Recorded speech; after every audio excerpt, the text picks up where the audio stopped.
नमो भगवते वासुदेवाय। आप सभी को कार्तिक पूर्णिमा की हार्दिक शुभकामनाएं।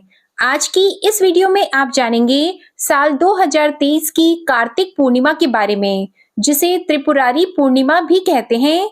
और साल भर की सभी पूर्णिमा में ये पूर्णिमा सबसे खास होती है, क्योंकि इस दिन को देव दिवाली के रूप में मनाया जाता है। इस दिन देवताओं की दिवाली होती है।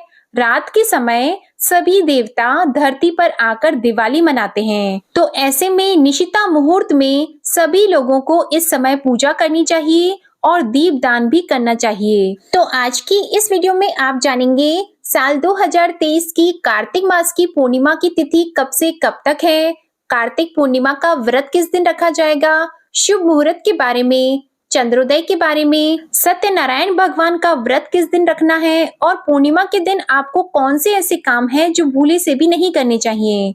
साथ ही आप जान लेंगे पूर्णिमा की संपूर्ण पूजा विधि और व्रत कथा के साथ ही कार्तिक पूर्णिमा के महत्व के बारे में। साल 2023 में इस बार 27 नवंबर दिन सोमवार के दिन पूर्णिमा का उपवास रखा जाएगा और इसी दिन देव दिवाली भी मनाई जाएगी। सत्यनारायण भगवान का व्रत भी 27 नवंबर को ही रखा जाएगा।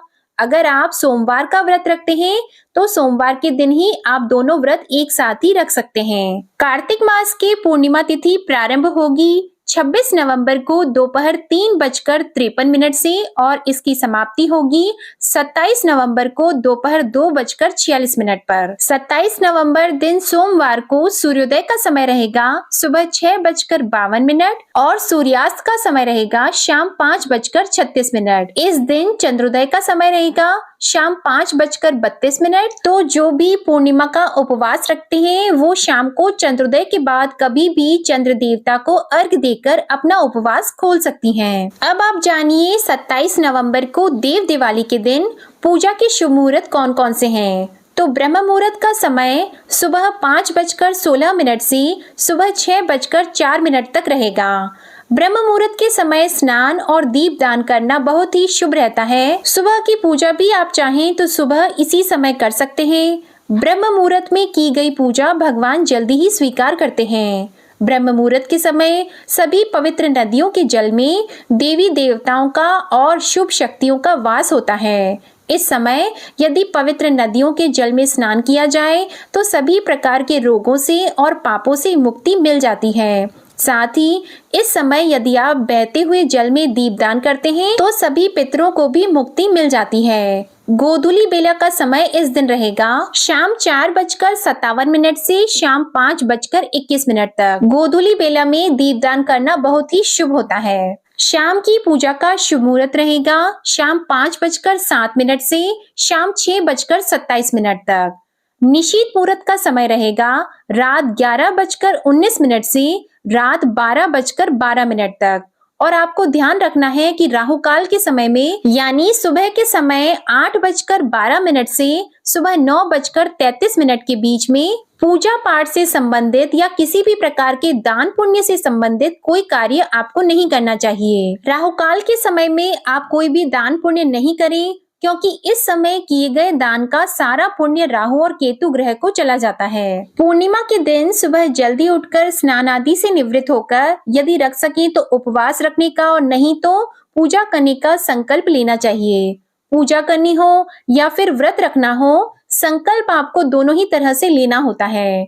संकल्प लेने के बाद 1 लोटा जल अपने पितरों को, 1 लोटा जल सूर्य देवता को अर्पित करना चाहिए। फिर आप एक चौकी पर साफ पीला वस्त्र बिछाकर उस पर भगवान विष्णु की प्रतिमा या तस्वीर या फिर भगवान शिव शंकर की पूरे परिवार सहित तस्वीर या फिर प्रतिमा की स्थापना करके गंगा जल छिड़ककर उन्हें स्नान कराएं। पंचामृत से भी स्नान करा सकते हैं। चंदन का तिलक लगाकर भगवान को पीले और सफेद पुष्प अर्पित करने चाहिए। इस दिन माँ लक्ष्मी जी की भी पूजा अर्चना करनी चाहिए। अब यदि आप सत्यनारायण भगवान का व्रत रखते हैं तो सत्यनारायण भगवान का व्रत रखने का संकल्प ले सकते हैं। भोग में आप पंचामृत या फिर तुलसी दल और फल, इनका भोग भगवान को जरूर अर्पित करें। भगवान विष्णु को ही आप तुलसी दल अर्पित करें। भगवान शिव को कभी भी तुलसी दल नहीं चढ़ाए जाते हैं। साथ ही आप भगवान विष्णु के, भगवान शिव के मंत्रों का जाप करें। ओम श्री महालक्ष्मी मंत्र का भी जाप करें। इस दिन तुलसी जी की विशेष रूप से पूजा की जाती है। इस दिन तुलसी जी को विदाई भी दी जाती है। जिन लोगों ने कार्तिक मास में अपने घर पर तुलसी जी की पटवारी सजाई है या तुलसी जी का नया पौधा लगाया है और दान करना चाहते हो, तो कार्तिक पूर्णिमा के दिन उन्हें विदाई करके उनका दान कर दिया जाता है। तो इस तरह से आप सुबह को पूजा करते हैं। इसमें व्रत की कथा भी पढ़ें अथवा सुने। सबसे अंत में आरती करें और क्षमा याचना करें। संभव हो तो विष्णु सहस्त्र नाम का महामृत्युंजय मंत्र का जाप भी आपको करना चाहिए। पूर्णिमा के व्रत में दिन भर आप भगवान का ध्यान करते हुए भजन कीर्तन करते हुए उपवास रखें। पूर्णिमा के व्रत में जो लोग निराहार बिल्कुल नहीं रह सकते हो, तो एक समय आप फल, दूध, चाय वगैरह ले सकते हैं। शाम की पूजा आप विधि विधान से करें। आसपास विष्णु भगवान के मंदिर में जाकर भी आप पूजा कर सकते हैं। और जो सत्यनारायण भगवान की कथा का पाठ होता है वो दोपहर से लेकर शाम के बीच में किया जाता है। तो जो भी शुभ मुहूर्त मैंने आपको बताया है, उस शुभ मुहूर्त में भी आप सत्यनारायण भगवान की कथा पढ़ अथवा सुन सकते हैं।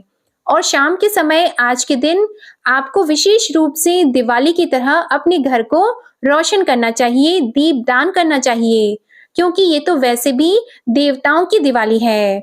हम जब अपनी दिवाली मनाते हैं तो उससे कहीं ज्यादा बहुत अच्छे तरीके से आपको ये दिवाली मनाने का प्रयास करना चाहिए। इस दिन घर में और खास तौर से मुख्य द्वार पर बिल्कुल भी गंदगी नहीं होनी चाहिए। अपने घर के मुख्य द्वारों पर दोनों तरफ और आसपास तुलसी के पौधे में, आसपास चौराहे पर, अपने घर की छत पर तुलसी के पौधे में, शमी के पौधे में, पीपल के वृक्ष के नीचे जो भी पवित्र वृक्ष हो या जो भी देव वृक्ष हो जो हमारे धर्म में बताए गए हैं, उन सभी जगह पर आज के दिन आपको दीपदान करना चाहिए। आकाश दीप दान और जल में भी आपको दीपदान करना चाहिए, यानी कि गंगा जी में या बहते हुए जल में भी आपको दीपदान करना चाहिए। ऐसा करने से भी हमें पूर्णिमा के उपवास का पूर्ण फल प्राप्त होता है। जो लोग पूरे कार्तिक मास में या पूरे वर्ष भर दीपदान नहीं कर पाते हैं, तो कार्तिक पूर्णिमा को यदि आप दीपदान करते हैं या इस दिन थोड़ा सा भी दीपदान करते हैं, तो उसका भी आपको पूरे साल किए गए व्रत और उपवासों का पूर्ण फल प्राप्त हो जाता है। शाम को चंद्र देवता की पूजा में आपको खीर का भोग लगाना चाहिए, लेकिन खीर गाय के दूध से बनी हो, इस बात का विशेष ध्यान रखें। और भगवान शिव को अखंडित चावल अर्पित किए जाते हैं। एक मुट्ठी चावल आप भगवान शिव की पूजा अगर शिवलिंग की करते हैं तो जरूर अर्पित करें। इस दिन विष्णु भगवान और भगवान शिव को जो भी वस्तुएं प्रिय होती हैं उनका भोग जरूर लगाएं। आज के दिन आप कमल के फूल से, कमल गट्टे से, कौड़ियों से माँ लक्ष्मी जी की भी पूजा करें। दक्षिणावर्ती शंख की और भगवान कृष्ण की पूजा भी इस दिन आपको करनी चाहिए। सभी शुभ शक्तियों का वास इस दिन माना जाता है कि घर में हो जाता है अगर आपने नियमों का पालन कर लिया। तो कार्तिक पूर्णिमा की शाम को चंद्रोदय से पहले आपको फिर से स्नान करना चाहिए। जो लोग स्नान करने में असमर्थ हैं, उन्हें हाथ धोकर साफ वस्त्र पहनकर फिर से पूजा करनी चाहिए और चंद्र देवता को अर्घ देना चाहिए। चंद्रोदय के समय के बाद से आप कभी भी चंद्र देवता को धूप दीप जलाकर उन्हें अर्घ देकर खीर का भोग लगाकर उसे खीर को प्रसाद के रूप में ग्रहण करके अपना उपवास खोल सकते हैं। शाम के समय आप जब व्रत खोलते हैं तो उससे पहले आपको आसपास जहां जहां भी मैंने आपको बताया है वहां पर दीपदान जरूर करना होता है। और ध्यान रखें कि आज के दिन आपके घर में अंधेरा न हो। आज के दिन माँ लक्ष्मी जी की विशेष कृपा पाने के लिए श्री लक्ष्मी सूक्त का भी पाठ कर सकते हैं। कार्तिक मास के पूर्णिमा के दिन गर्म वस्त्रों का, कच्चे अनाज का दान, सफेद तिलों का दान आपको अवश्य करना चाहिए। अपने पितरों के नाम से इस दिन दान आपको करना चाहिए।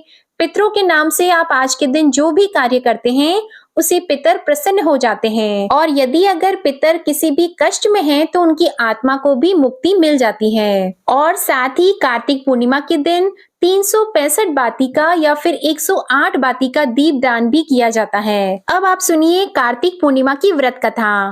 पौराणिक कथा के अनुसार दैत्य तारकासुर, जो कि वज्रांग नामक दैत्य का पुत्र था, उसके 3 पुत्र थे, तारकाक्ष, कमलाक्ष और विद्युन्माली। जब भगवान शिव के पुत्र कार्तिकेय ने तारकासुर का वध कर दिया तो उसके पुत्रों को बहुत दुख हुआ। उन्होंने देवताओं से बदला लेने के लिए घोर तपस्या की और ब्रह्मा जी को प्रसन्न कर लिया। जब ब्रह्मा जी प्रकट हुए तो उन तीनों ने उनसे अमर होने का वरदान मांगा, लेकिन ब्रह्मा जी ने इसके अलावा कोई दूसरा वरदान उन्हें मांगने को कहा।